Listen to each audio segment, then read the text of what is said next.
Welcome all you amazing chefs out there. We have a wonderful show lined up for you today.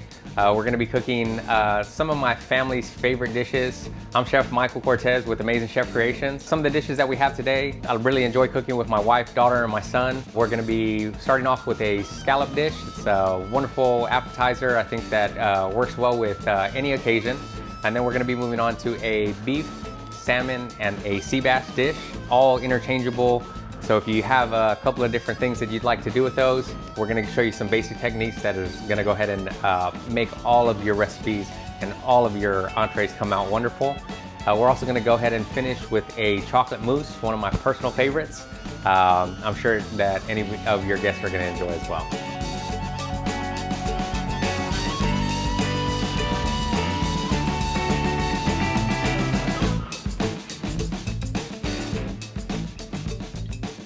All right, now we're going to start on the wonderful scallops we have here. We have some nice sea scallops. We have a wonderful sea scallop plate that we're going to put in all our dish on here. And then we're going to just first start off with seasoning the scallops a little bit. Remember, we want a nice even season all the way through. Surface area is what we're actually trying to get, so that way each and every bite has a really nice flavor to it. We're going to season both sides. Definitely want to get both the sides of your scallop seasoned. Got our crushed black pepper here. All right, so we want to make sure that our pan's nice and warm. We're going to add a little bit of olive oil to it. Grab our scallops here.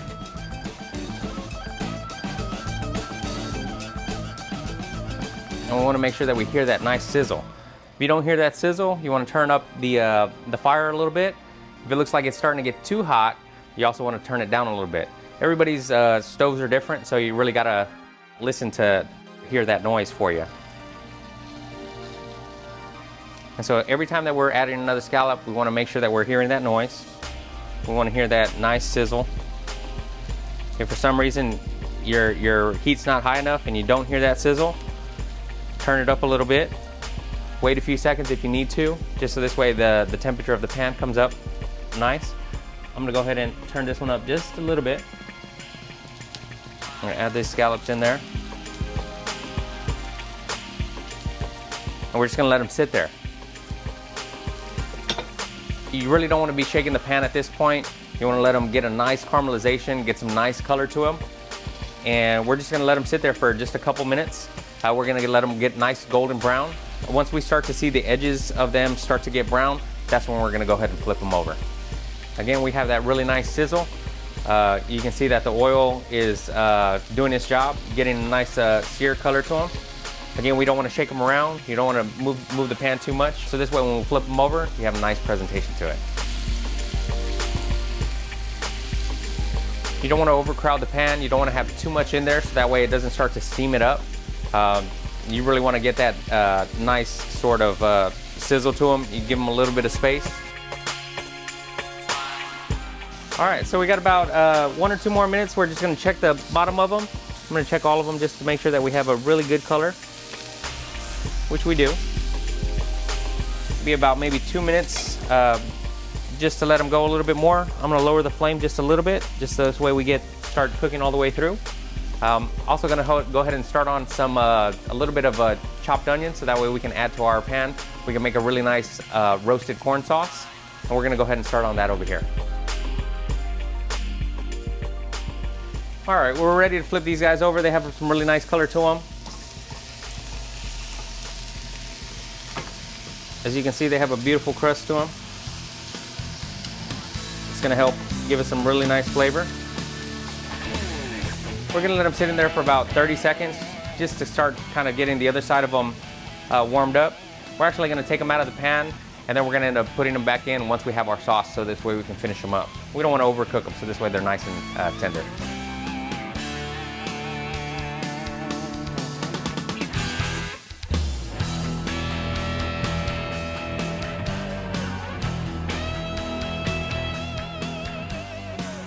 All right, so we're gonna chop a little bit of white onion here. And we're gonna add that to our scallop dish. We're also gonna add a little bit of celery to our dish. We're gonna build a really nice sauce for this. We're gonna add a little Chardonnay cream.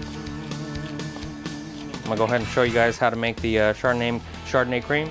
It's a really easy sauce to make. Remember this, we're also gonna use this in all our other applications when we make the rest of the meal here. All right, now that we have our celery and onions chopped and our scallops have some really nice color to it, as you can see there's a little bit of residue left in the pan from the scallops. We're just gonna add our onions in there and we're gonna go ahead and saute these guys up a little bit. I'm gonna add just a little dash of olive oil in there one more time. Add a little salt and pepper, a little bit of pepper. And then at this point now we can actually start moving the pan. So you got a little sizzle to it. Once we hear that sizzle, we're gonna add a little bit of white wine.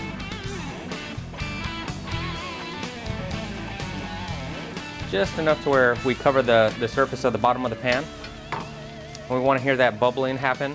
We wanna make sure that we cook off all the alcohol in the wine. As you can see, the pan now is almost clean. This is really what's gonna help develop the flavors in our dish right here. I'm also gonna take a little bit of heavy cream. Once we can start seeing that all of the wine has started to bubble, we want to make sure that there's the wine bubbling all the way around the pan. And this is going to be our technique that we're going to use for all our sauces and all our different proteins here. So I'm going to add a little bit of heavy cream to it. We're just going to let that cook for about a minute or two.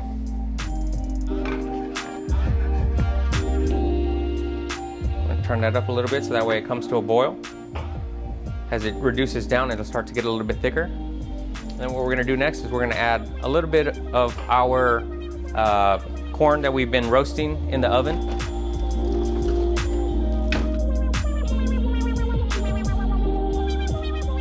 Once we start to see our cream bubbling, that's kind of where we wanna be. And then at this point, we're gonna go ahead and turn it off for a second. We have a roasted corn that we have over here on our cutting board. We're gonna go ahead and start chopping that off.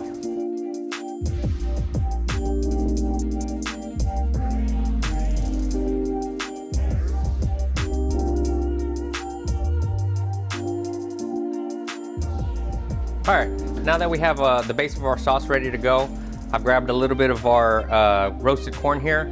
I roasted it in the oven for about maybe 20 minutes or so and then just cut it off the cob. I do like to have a little bit of the chunks showing so that way they know that it's fresh corn as opposed to frozen corn. So I'm gonna turn our burner back on here.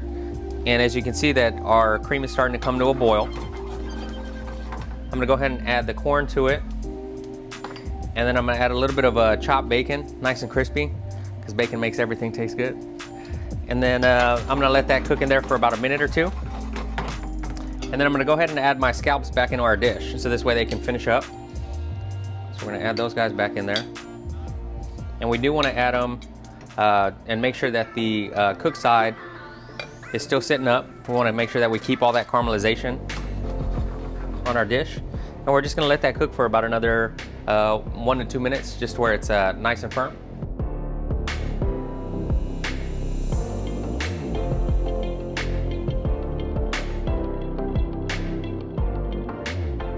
Now that we've let our scallops cook for about another 2 minutes on the other side, and they're nice and ready to go, we're gonna go ahead and start plating here. I actually got a really nice set of sea scallop shells. So we're gonna put these guys on. These look great, by the way. Has a really nice color to them. Set these guys right here. Then we're gonna add our sauce. This is our Chardonnay cream sauce with a little bit of bacon and roasted corn. I'm gonna get a nice amount of sauce on all these guys here. And we're gonna go ahead and just finish these out with a little bit of chopped chives.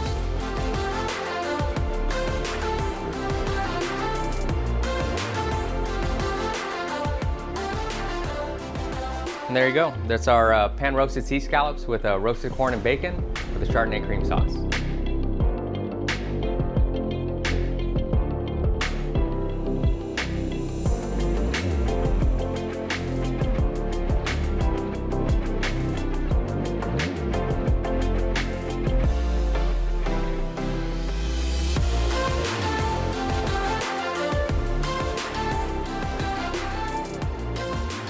All right, so up next we have our beef tenderloin, our Chilean sea bass, and our salmon dish that we're gonna be preparing.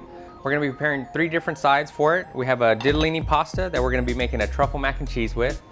We have a little bit of quinoa that we're gonna be using for our salmon dish. And then we also have a little bit of couscous here that we're gonna be using for our Chilean sea bass dish. Right now we have some water set up over here, all boiling. The first one, we're gonna go ahead and throw in our ditalini pasta into the water over here. All right, so what we're gonna do here is we're gonna start cooking our pasta. We have a pot of water that's already boiling, and we're gonna add a little bit of salt to it. We wanna get a nice amount of salt, probably about 2 tablespoons, 3 tablespoons of salt. We've got our ditalini pasta here. We're gonna go ahead and put that in the water, and we're gonna let that go for about 10 minutes. And we also have another pot of water boiling here. We're gonna just turn this guy up, same thing. And then we're gonna add the quinoa to it. And same thing, we're gonna let it cook for about 10 minutes. We're gonna add a little bit of salt, 2 pinches. And so each one of those guys is gonna take about 10 minutes to cook. And then we have also another pot of boiling water, and then we're gonna start cooking our couscous with that one. So with this one, all we wanna do is just make sure that we have a nice amount of couscous in there, usually about 2 ounces per person. And then we're gonna take our boiling water and add it to the bowl, just to where it kind of covers it up a little bit. And we're gonna go ahead and let this here kind of steep. There's not much to do with this one. It's actually a pretty simple dish to make. And then we're just gonna cover it and let it sit for about 10 minutes as well. And then while this is cooking, we're gonna go ahead and start working on our vegetable dish, or the vegetable sides for our dish right here. We're gonna take a couple of pieces of chives that we're gonna go ahead and put in the water. And these guys just take a second to cook. What we're really trying to do is just get them nice and soft. This way they're easy to work with. We'll take these guys and we're gonna go ahead and set these off to the side here for work. And what you'll also notice is that they turn nice and bright green, which is really what you want. We also have some asparagus that we're gonna be using for our asparagus vegetable bundles. I've chopped them down, and what we're gonna do here is we're just gonna blanch them. We're gonna get them nice and green. It's only gonna take about a minute or 2 for them to cook. You can also do this ahead of time. So if you have a big party, you can make a bunch of these and then just have them ready to go. And then you can also just kind of pop them back in the oven, maybe 2 or 3 minutes at 350 degrees up until they're nice and warm. All right. So now that we have our asparagus, we're gonna pull these guys out. They've been sitting in the water for about 2 minutes. As you can see, they're a nice bright green color. You can do broccoli this way, sugar snap peas, any sort of green vegetable. Just let them sit in there a minute or 2 in some nice boiling water, and then just pull them out, and you'll have them ready to go. All we're gonna do now is just season them with a little bit of extra virgin olive oil and a little kosher salt. I'm gonna grab some black pepper here. I'm gonna season them. And what you'll notice is I'm kind of trying to get the surface area of everything, so that way each individual bite is gonna have a really nice flavor to it. All right, so now that we have our quinoa ditalini pasta as well as our couscous ready to go, we're gonna put these guys off to the side, and then we're gonna come back to those and finish those up here in a minute. Right now we're gonna start working on our beef tenderloin dish, our Chilean sea bass, as well as our salmon dish. Really saute is what we're really gonna be focusing on here. I'm just gonna go ahead and season these up just so this way we can get them ready to set them in the pan. So really nice kosher salt. And we wanna get an even seasoning on all these guys. So as I mentioned before, you can get a really nice flavorful bite in each dish.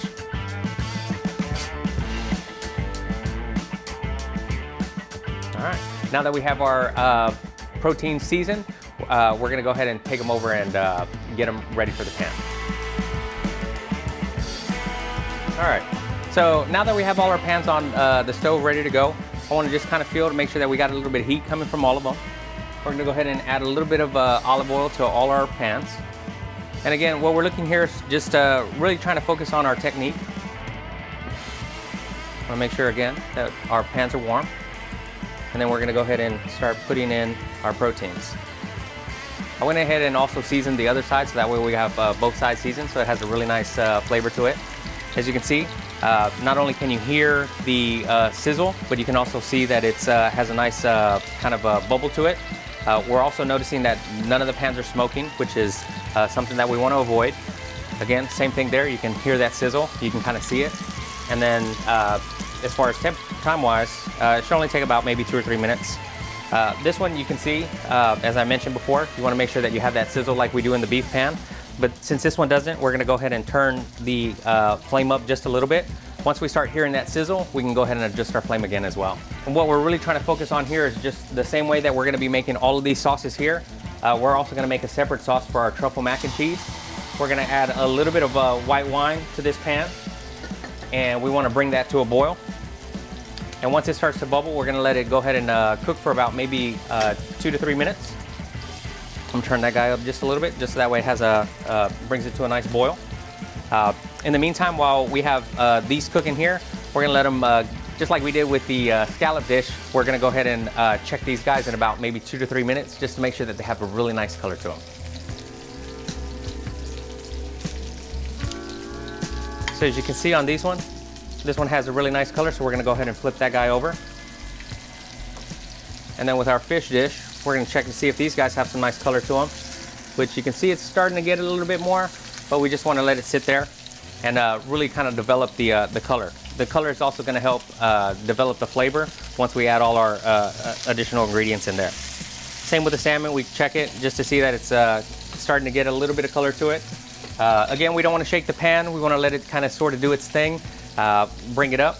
We'll let this cook here for about 2 to 3 minutes.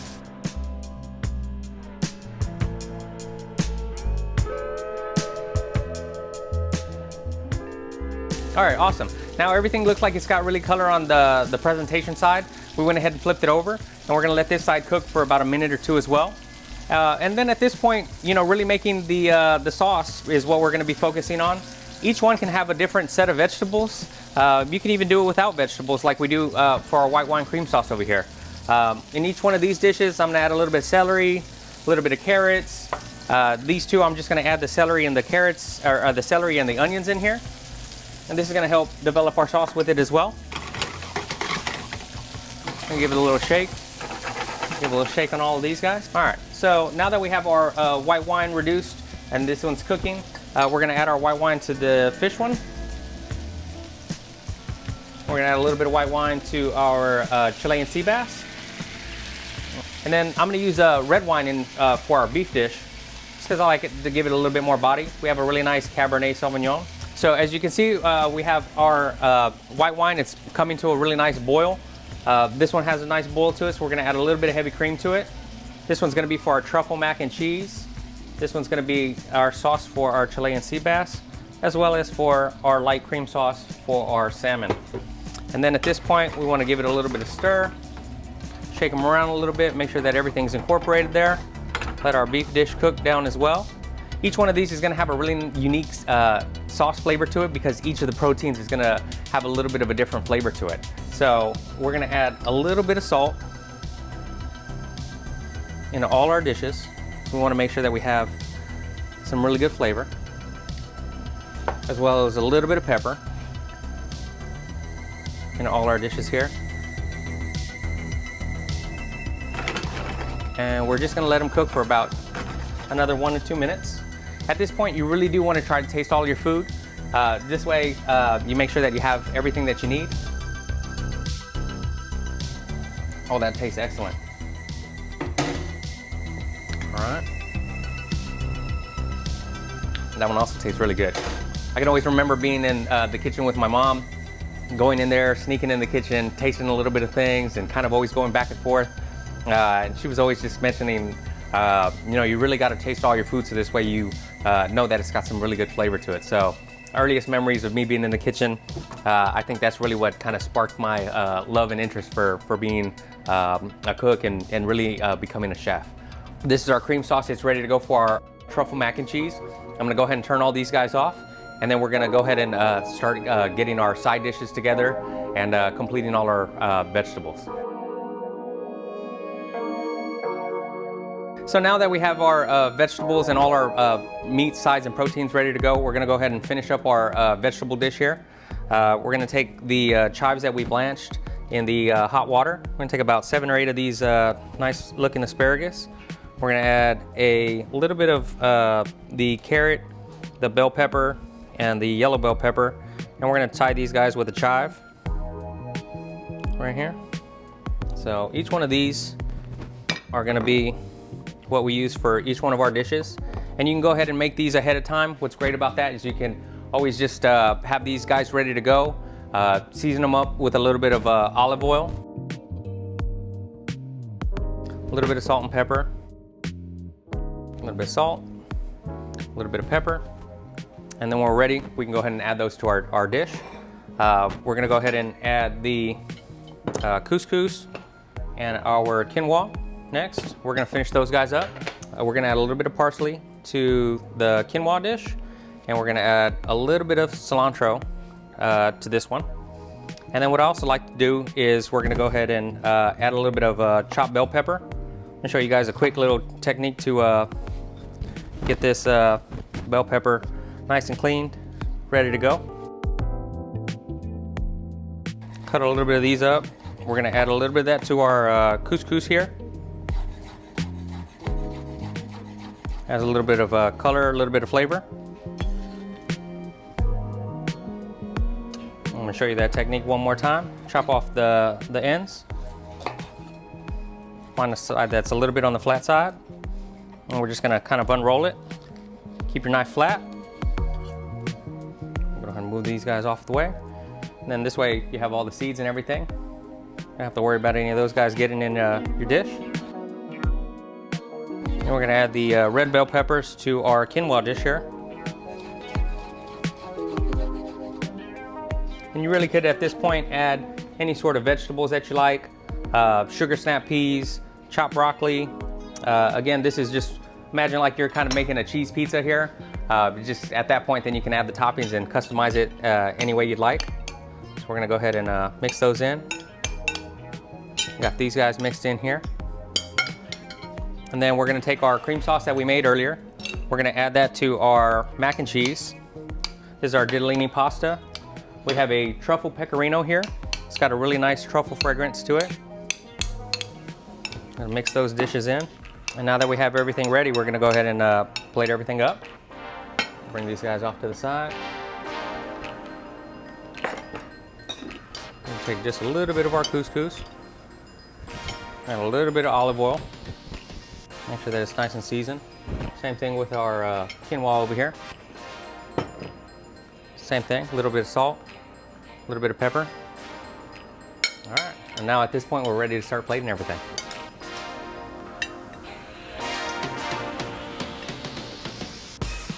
All right, awesome. So we got everything pretty much cooked. Everything's coming together, looking nice. You got a lot of color, a lot of different variations of everything that we have going on here. So now we're just gonna plate everything. We have our truffle mac and cheese, we have our quinoa, as well as our couscous. Add a little bit of carrots to give it a little bit more color. Really wanna make sure that those colors pop. So the first dish that we're gonna go ahead and plate up is gonna be our beef tenderloin. We're gonna go ahead and add that to the plate. We'll take a little bit of this sauce that we made here and a little bit of those vegetables and pour it right on top. Give it some really nice sauce. Then we're gonna move on to our Chilean sea bass dish here. Same thing, we're gonna put this guy right on top. Go and hit it with a little bit of that really nice sauce. Get a little bit of sauce on top, a little bit of sauce over the quinoa. And then the next dish that we're gonna plate up is gonna be our salmon dish. This is over our couscous. Right. And each one of these, they have a nice sauce to them. This is our Chardonnay cream sauce. We're gonna add a little bit of cilantro that we have chopped right here to the salmon dish. We're gonna add a little bit of chopped parsley to our Chilean sea bass dish. Then we're gonna finish up with our asparagus bundles. That looks so nice.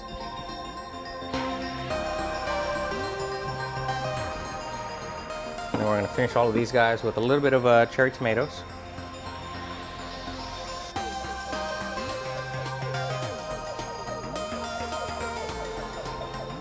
Add a little bit of tomatoes to each one of these dishes.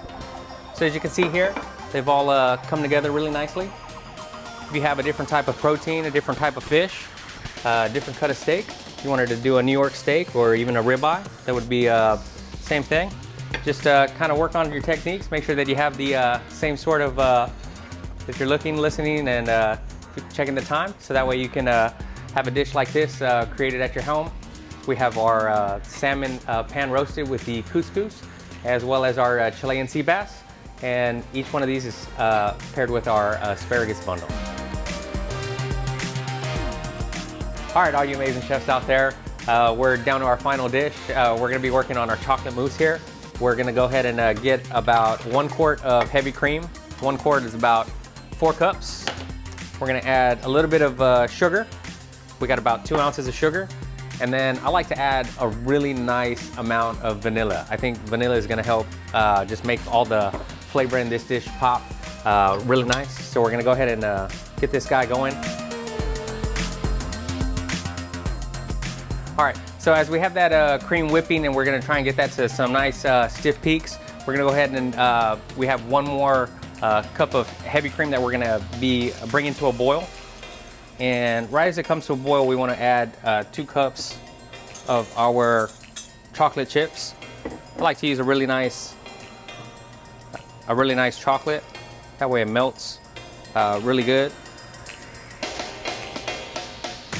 And the heat from the cream is gonna let all of the chocolate melt really nicely. And we do wanna go ahead and turn off the fire so that way our chocolate doesn't burn or seize up on you and creates like a bunch of little unwanted texture inside the chocolate mousse.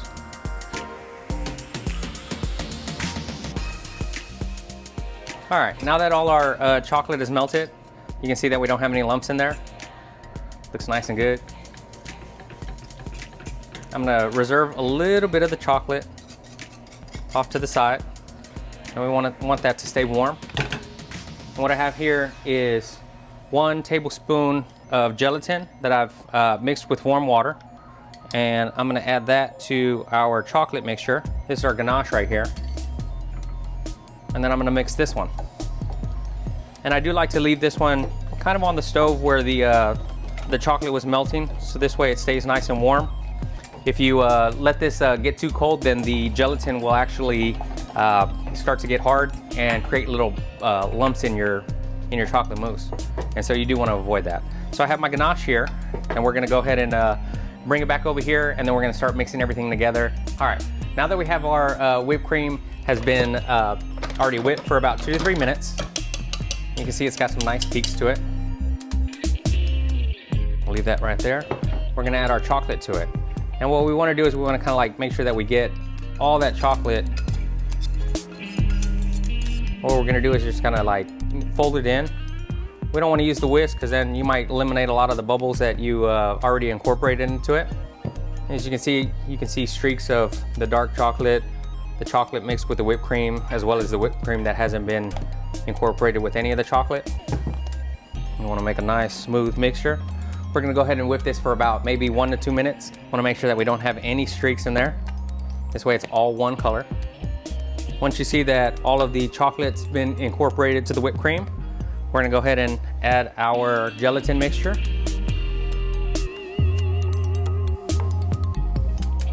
And with our gelatin mixture, I like to mix it a little bit on top first. This way we get it incorporated, kind of thin it out. This way we don't get any little parts that have gelatin that seizes up and you get little lumps in your nice smooth chocolate mousse. And again, we're just gonna fold this in for about another 1 to 2 minutes. This is probably one of my favorite dishes that we make at our private chef service. It's one of our more popular items as well.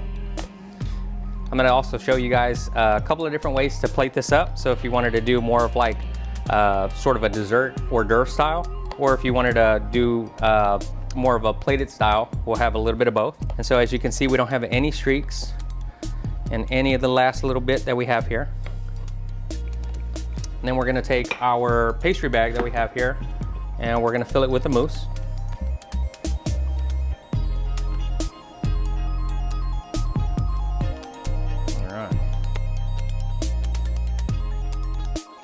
I like these disposable bags. They're nice, they're easy to use. Don't have to worry about cleanup.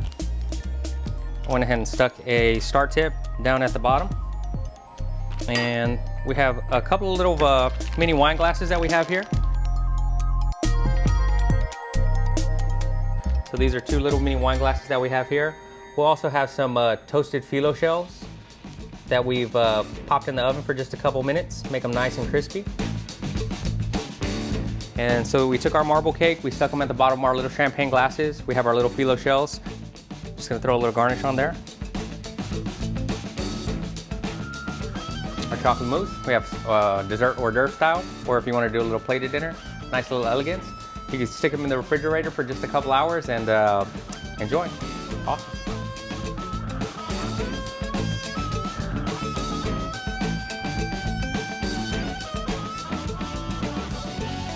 All right, thank you guys for joining us today. We hope you had a good time. Hope you learned a couple of things. Hope to see you on our next one when we're gonna be going over a few different, any of your get-togethers or family parties. They'll be a hit and a success. We'd like to send out a special thank you to one of our sponsors, Partners in Building, a luxury custom home builder out in Houston. And we hope to see you again on our next show. Visit us on our website, AmazenChefCreations.com, or at Amazing Chef Creations on Instagram. Hope to see you soon. Thank you. Have a good day.